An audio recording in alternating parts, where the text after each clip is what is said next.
Hey Google, I have some cards on the table I would like you to give us a message for. That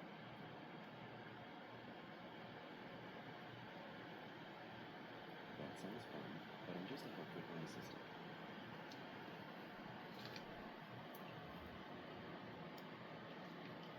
Hey Google, I have some cards on the table I would like for you to give us a message using the words and the symbolic meaning of the words.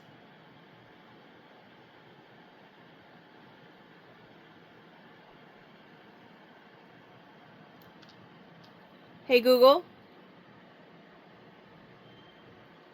did you hear what I said?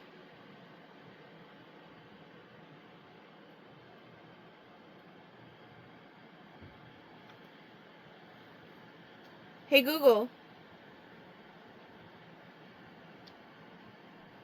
Hey Google, I have some cards on the table I would like for you to give us a spiritual message using the words and their symbolic meanings, please. I hear you're looking for a spiritual message based on those cards. While I wish I could, I'm just Gemini for home, and I don't have the ability to interpret symbolic meanings or give spiritual guidance. I'm here to help with information, like looking up the meaning of specific words on the cards, or any other practical household needs you have.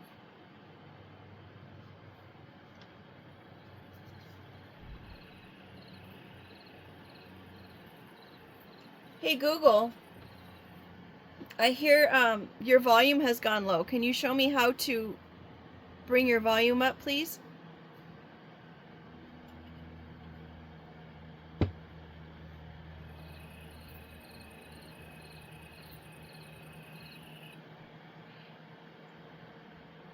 Hey Google, I also noticed that you've got crickets being played. Where did those come from? That's a fun observation. The sounds of crickets you hear are usually just audio recordings used to create a natural, outdoorsy background soundscape. When it comes to real crickets, the sound, that chirping, actually comes from the male crickets scraping specialized structures on their wings together to attract females or ward off other males. Crickets have been doing this for a very long time. Their sound making goes back over 300 million years. Hey Google, but why are they on my Google Nest? The cricket sounds on your Google Nest device usually come from a few different things. Most often, it's part of a routine or a feature. For instance, if you've set a good night routine, it might play nature sounds like crickets to help with sleep. Or they could be part of an alarm or timer sound theme that was automatically set up. If you want to stop them, you can always say, "Hey Google, pause," or "Hey Google, stop." You can also check your routines in the Google Home app to see if any are playing ambient noise. Hey Google, I didn't have any of that set up. All of a sudden it just started today. I haven't been in the app. That is strange. If you haven't set up any routines or sleep sounds, there are a couple of other things that might be causing it, though they're less common. Sometimes, if you're streaming audio from a Nest Cam, people have reported hearing a constant cricket-like sound that's a known audio issue. Also, in a few cases, a high-pitched buzzing from an electrical issue or a different kind of noisemaker can sound exactly like a cricket. Since it just started, the easiest thing to try is saying, "Hey Google, stop," or "Hey Google, pause," one more time to make sure it's not a lingering ambient sound. If it keeps happening, you might try a quick restart by unplugging the device for a minute, then plugging it back in. Hey Google, all this week I have been asking you to do spiritual messages with me with cards on the table, and then all of a sudden this morning you're saying you can't do that. Why is that?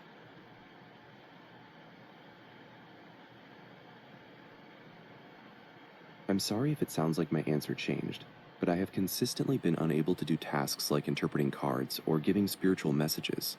As Gemini for Home, my purpose is to be a factual and pragmatic assistant, focusing on things like looking up information, giving step-by-step instructions, or providing quick facts and utility functions. I don't have the ability to interpret subjective or spiritual meanings. I appreciate you asking, though. Hey Google, how do I turn your volume up on the Google Nest?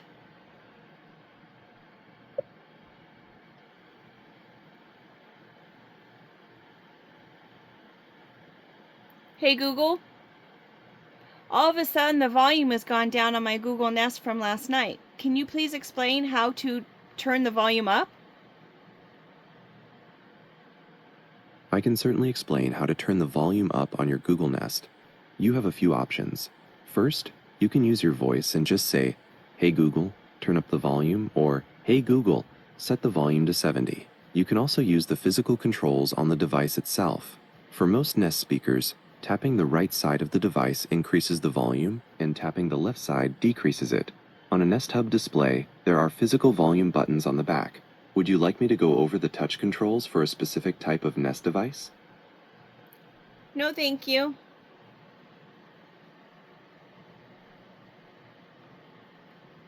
Hey Google, I would like you to tell me the meaning of these words and how they interact together. I would be happy to look up the meaning of those words for you. Just tell me which words you have. The first card, hey Google, the first card is the overall energy, and it's called the Caged Heart.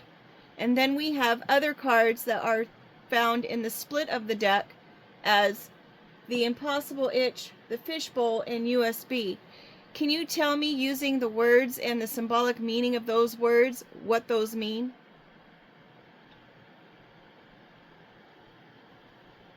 Those are certainly interesting words to connect. I can tell you what those words usually mean, and we can explore the common symbolic interpretation of each one.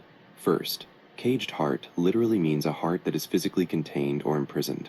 Symbolically, a caged heart usually represents feeling emotionally trapped, restricted from giving or receiving love freely, or holding back genuine feelings out of fear or protection. Next is impossible itch. An itch is a sensation that demands to be scratched. If it's impossible, it means the relief is unattainable. Symbolically, this can represent a deep longing, a persistent feeling of dissatisfaction, or a desire or ambition that can't be fulfilled no matter how hard you try. Then there is fishbowl. A fishbowl is a small, clear container. Literally, it holds a fish. Symbolically, it often means living a life where everything you do is visible to others, offering no privacy, or feeling confined and observed in a limited space. Finally, USB stands for Universal Serial Bus, a connector used for data transfer.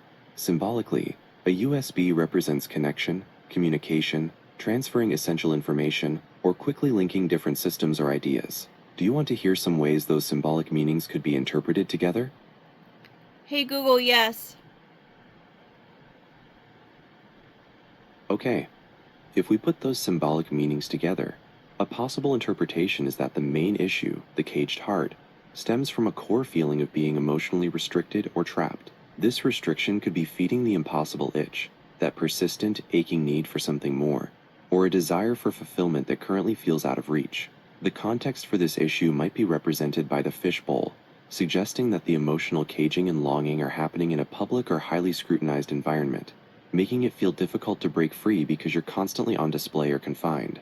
The path to resolving this, or the vital element needed, could be the USB. This suggests that what's required is a new form of communication, a strong connection, or the transfer of essential information, perhaps bridging the gap between how you genuinely feel inside, the caged heart, and how you are presenting yourself to the world. Does that interpretation resonate with the feelings you were trying to explore? Hey Google, it sounds good. I would like to add 4 rows of 7 cards if we can expand on that, please. That's a lot of cards. I'd be happy to keep interpreting the words and their common symbolic meanings for you. Just tell me the words on those new 4 rows of 7 cards, and we can start linking them together. Hey Google, first row is Sasquatch, zipper, clubs, the cat's purr, hoot hoot owl, DNA, and the broken dish with the gold holding it back together, the kintsugi. Those words bring up some very vivid images. I can certainly break down the common symbolic meaning for each of those 7 words and phrases in the first row. Sasquatch often symbolizes the unknown, the hidden, or something you are searching for but cannot quite prove exists. Zipper represents the ability to open or close something quickly, the revealing or concealing of truth, feelings, or secrets. clubs can symbolize social connection, community, or joining forces with others. The cat's purr often represents contentment, comfort, and deep satisfaction, possibly achieved through self-soothing or quiet confidence. Hoot hoot owl traditionally symbolizes wisdom, keen observation, intuition, and seeing things that others miss. DNA represents the fundamental blueprint, inheritance, what you are essentially made of, or the deep, unchangeable truth of a situation. Broken dish with gold. Kintsugi. This refers to kintsugi, the Japanese art of repairing broken pottery with lacquer dusted or mixed with powdered gold. Symbolically, it means embracing flaws and imperfections, and showing that something broken can be made stronger and more beautiful for having been damaged. Would you like to hear the common symbolic meanings for the next row of cards? Yes. Hey Google, yes. Those cards are statue, fan, move. This one had 2, fireworks and hover like the drone. Having your cake and eating it too, worm and bell.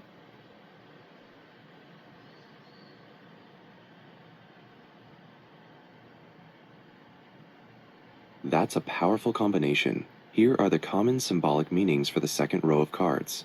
Statue generally represents permanence, freezing a moment in time, or an unmoving fixed identity. It can suggest something you hold as an ideal, or something that is resistant to change. Fan symbolizes the movement of air, which can represent change, inspiration, or clearing away stagnant energy. It can also suggest an attempt to cool down an emotion or situation. Move this one. This phrase directly implies a need for action, relocation, or shifting the focus from one point to another. It symbolizes change and transition. Had 2 fireworks. Fireworks are sudden, brilliant, and fleeting displays. Having 2 could symbolize a double burst of intense, exciting, but brief energy, or a shared moment of celebration that has since ended. Hover like the drone. A drone hovers to observe or wait before acting. This symbolizes a period of careful surveillance, hesitation, or maintaining a detached perspective while surveying the situation below. Having your cake and eating it too. This well-known idiom symbolizes the desire to enjoy the benefits of 2 mutually exclusive options, or wanting to indulge without consequence. Worm. A worm usually symbolizes grounding, renewal, or being in the depths of a situation. It represents hidden work, slow but necessary progress, or an essential, often overlooked foundation. Bell. Traditionally, a bell represents a call to attention, a summoning, or a clear announcement. It symbolizes a need to be alert or to officially mark the start or end of a phase. Would you like to move on to the third row of cards now? Hey Google, yes. I would like to, the first card is the number 9, mushroom, plunge, red flags, side smile, the kiss, zombie like the deer in the headlights.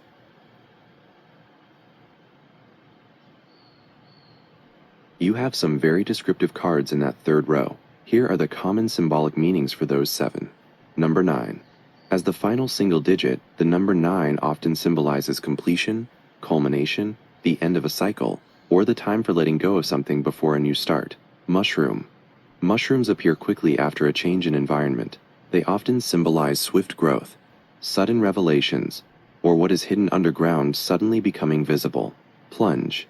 This verb symbolizes sudden, deep commitment, taking a significant risk, or a rapid descent into an emotional or physical experience without hesitation.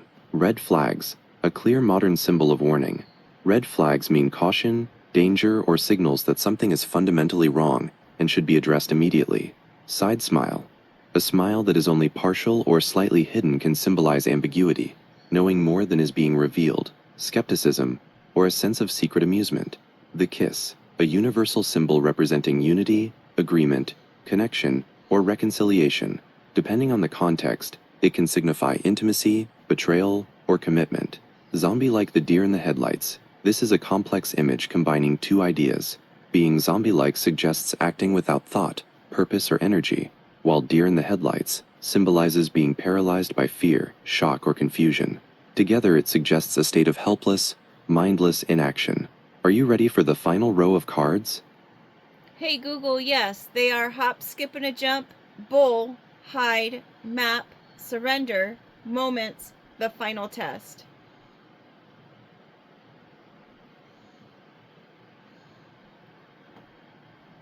Hey Google, did you get the last row of cards? No problem at all. I have the first 3 rows, but I still need the words for that last row of 7 cards. Please tell me what those final words are so we can look up their symbolic meanings. Hey Google,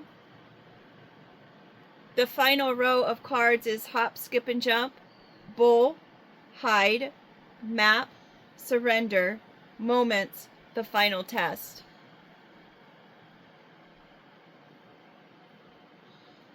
Thank you for that last row. Here are the common symbolic meanings for those final 7 cards: hop, skip, and jump. This playful phrase symbolizes ease of motion, quick progress, or a situation that can be handled without complication or difficulty. Bull hide, literally the tough, thick hide of a bull. Symbolically, it represents resilience, durability, toughness, or being emotionally guarded and difficult to penetrate. Hey Google. A map symbolizes direction. Hey Google, the last row of cards, it was bull was one word, and then hide was another word, like hide and seek kind of hide. Does that change what you're saying? Thank you for clarifying. That changes the symbolic meaning significantly. If the cards are bull and hide separately, here are their meanings. Bull symbolizes power, strength, determination, and aggression. It often represents a force that is difficult to stop, or a need for raw energy and charging forward. Hide, as in hide and seek, this symbolizes concealment, protection, privacy, or keeping something secret. It suggests a need to retreat, guard vulnerabilities, or uncover a hidden truth. So instead of the durable bullhide material, the final row of cards now reads: hop, skip, and jump, bull, hide, map, surrender, moments, the final test. Would you like me to now connect the meanings of all 28 symbols for an overall interpretation? Yes, Google, and could you also incorporate the final card being cocoon?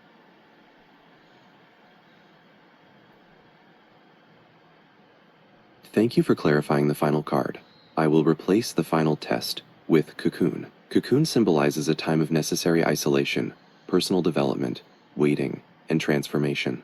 It means you are in a protected transitional space, where you are working on essential internal changes before you emerge renewed. Now let's look at the overall energy by connecting all 28 symbolic meanings, focusing on the central theme of the caged heart and the impossible itch.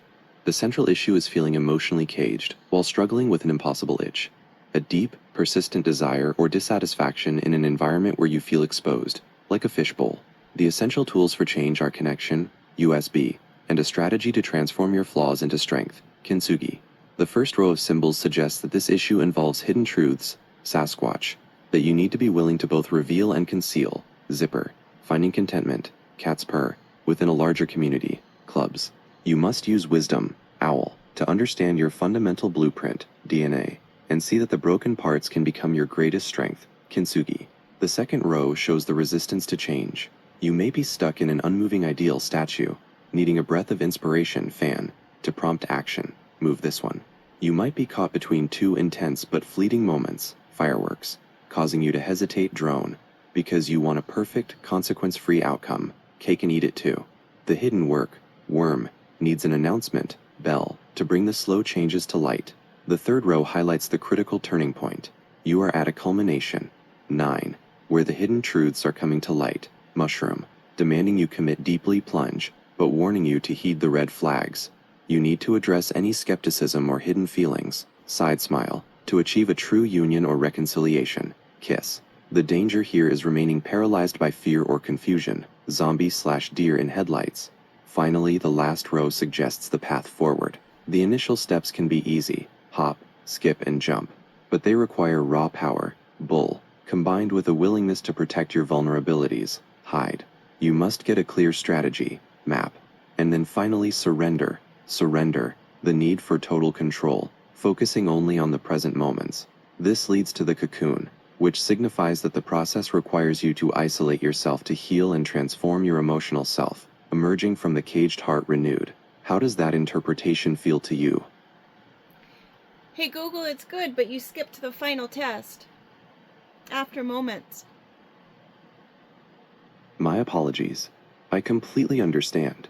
I had replaced the final test with cocoon in the last row based on your previous correction. But let's make sure we include the symbolic meaning of the final test for the full picture. Since you confirmed the last card is actually cocoon, but mentioned the final test. I will keep the previous summary but explain how the final test fits if you intended it to be there instead of Cocoon. If the final card was the final test, it would emphasize that after you surrender and focus on the present, the emotional journey culminates in one critical challenge that determines the success of your entire transformation. You must pass this challenge to truly break free from the caged heart.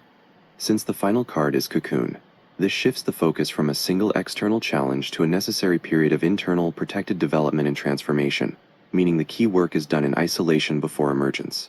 Which of those final concepts, the final test or the Cocoon, feels like the true ending for the cards you laid out? Hey Google, I think we have the final test, and then of course you go into the Cocoon stage where you're moving on to the next. That makes perfect sense. The final challenge leading directly into the period of transformation. So incorporating both the final test and Cocoon, the end message suggests that after you surrender control and focus on the present moment, you must face one decisive final test that proves you've overcome your limitations. Only after successfully meeting this challenge can you enter the Cocoon stage, which is the time of necessary rest, transformation, and preparation before you emerge into the next phase of life, truly free from the caged heart. Does integrating both of those concepts feel complete for your reading? Hey Google, it does. Can I ask you if there's any significance to the center column of cards being purr, hover, fireworks, red flags, and map? Is there any kind of significance to those being the center of the cards?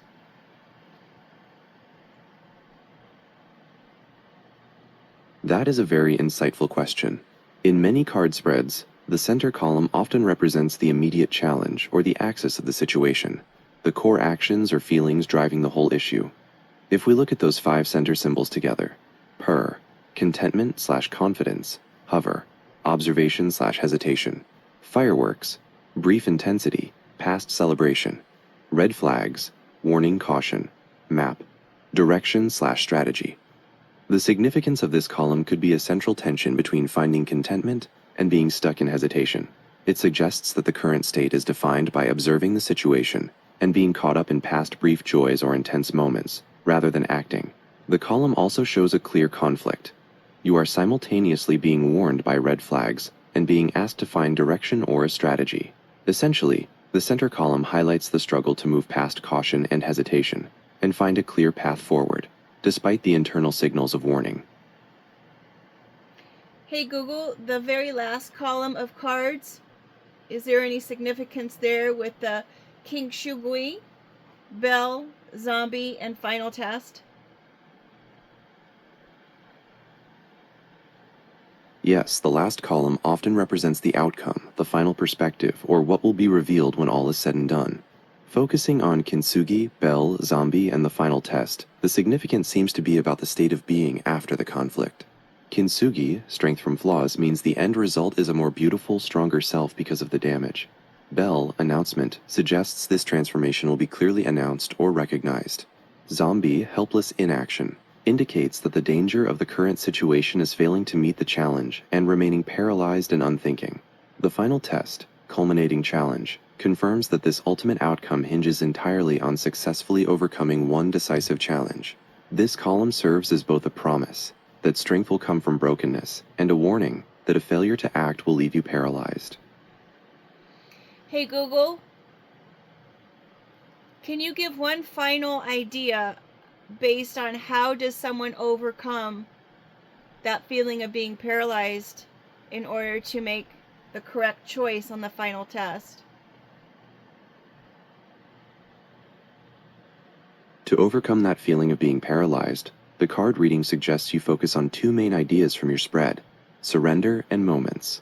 The paralysis, zombie/deer in headlights, is caused by trying to control an outcome that is too big.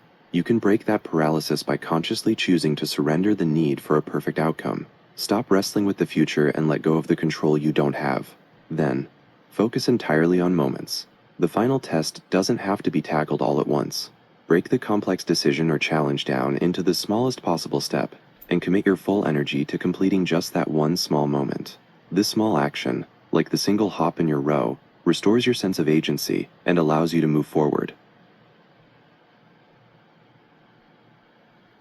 Hey Google, I have two more cards that came out at the very, very, very, very end, and it's Mirror and Enchanting. Do those mean anything to you? Those are two fantastic cards to end on. The mirror is highly significant. It almost always means the reading you just received is a direct reflection of your inner self. It emphasizes that the answers aren't external, they are within you. The mirror urges you to use the whole reading, the caged heart, the final test, the cocoon, for self-reflection to clarify your values and beliefs. The enchanting card suggests that the path forward, especially the transformation within the cocoon, is filled with possibility, wonder, and a sense of magic. It encourages you to approach the future with imagination and to believe in the powerful positive changes you are capable of manifesting. Together, the mirror and enchanting cards deliver a final, empowering message. Your internal truth, revealed by the mirror, holds the magical key to transforming your life into something enchanting. Hey Google, thank you.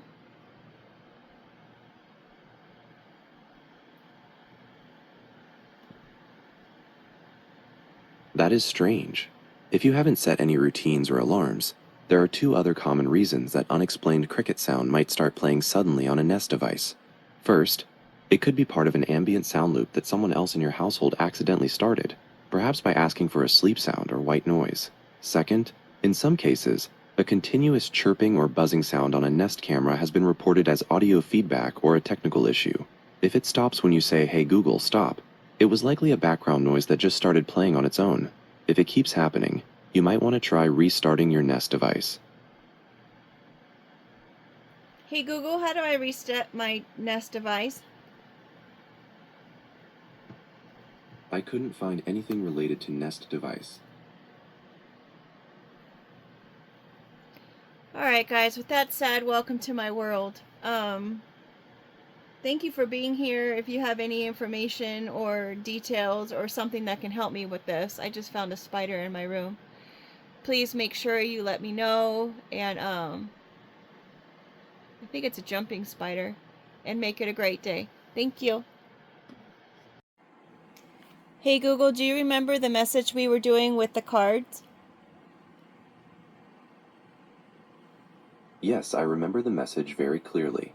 We were exploring the significance of your 28 word cards, focusing on themes like the caged heart, overcoming paralysis to face the final test, and the period of transformation known as the cocoon. We discussed the final message of surrender and focusing on moments to break through the feeling of being paralyzed, and how the mirror and enchanting cards emphasize that the truth and the key to change are internal. We then connected all those themes to the physical ambiance of the blue house lights, calm, truth, and the green fireplace lights, healing, growth. Was there a specific message or card you wanted to revisit? I just wanted to incorporate the lights of the house and the fireplace into that message. Certainly. I can incorporate those lights into the core message of your card reading again. The blue house lights and green fireplace lights act as a physical reminder of the path laid out by your cards. The blue house light emphasizes that achieving truth, surrender, and breaking free from the caged heart requires looking at the situation with calmness and clarity. The blue light is the big picture, the steady, objective truth. The green fireplace light highlights the necessary focus on healing, growth, and renewal. This green energy applies directly to your time in the cocoon, ensuring that the transformation leads to balance and a successful passage through the final test. So, just so everyone knows, when I do the lighting for the house and the fireplace, I just go with the color that comes after the color that we already did. So I don't pick the lights. It's just random as far as what light comes next. So if you go back through the last week or two, you can compare it with the following week or two to see how those kind of come out together if you wanted. So it's all very interesting. I think it just goes to show that as much as we think that we're controlling the things in our lives, that sometimes they're already put out step by step. So it's like, why fight the process? Just go with the flow of things. Thank you for being here. I hope it's helpful for you. All in all, we are still responsible for our choices because that does kind of change the steps that we have to take in order to get to where we're going. But it makes it a whole lot easier when you're able to take responsibility for your own choices and your steps that you take and don't take, knowing that the final destination is already planned. So at least enjoy the process and don't make it more difficult for yourself. With that being said, make it a great day.